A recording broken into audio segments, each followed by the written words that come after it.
গোমতী জেলার নতুন এসপি হিসেবে যোগদানের পর মঙ্গলবার সকালে বিভিন্ন থানা পরিদর্শনে যান ডাক্তার কিরণ কুমারকে। নতুন পুলিশ সুপার নাকি ইতিমধ্যে উপলব্ধি করতে পেরেছেন গোমতী জেলার সদর মহকুমা উদয়পুরের ট্রাফিক ব্যবস্থা বেহাল। মঙ্গলবার সকালে রাধাকিশোরপুর থানায় আসেন গোমতী জেলার পুলিশ সুপার ডাক্তার কিরণ কুমারকে।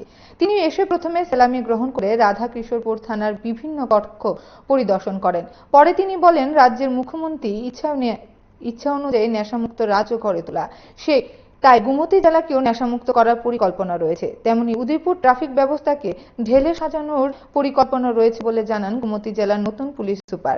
সংবাদ মাধ্যমকে প্রতিক্রিয়া ব্যক্ত করতে গিয়ে গোমতী জেলার নতুন পুলিশ সুপার ডাক্তার কিরণ কুমারকে মঙ্গলবারের থানা পরিদর্শন অভিজ্ঞতা নিয়ে কি অভিমত ব্যক্ত করেছেন শুনুন। नमस्कार, मैं रिसेंटली एसपी गोमती पे ज्वाइन किया हूँ डिस्ट्रिक्ट में, और ये मेरा पहला थाना विजिट है आपके को केस का।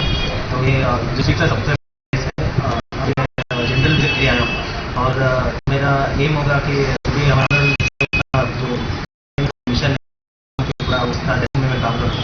इसके अलावा इश्यूज है वो उसको भी मैं ध्यान में रख के काम करूँगा। उसके अलावा जो भी प्रॉपर्टी ऑफेंस है और रिमेनिंग जो भी प्रॉब्लम्स होता है वो सबको मैं सुन के एक्शन प्लान बनाऊँ।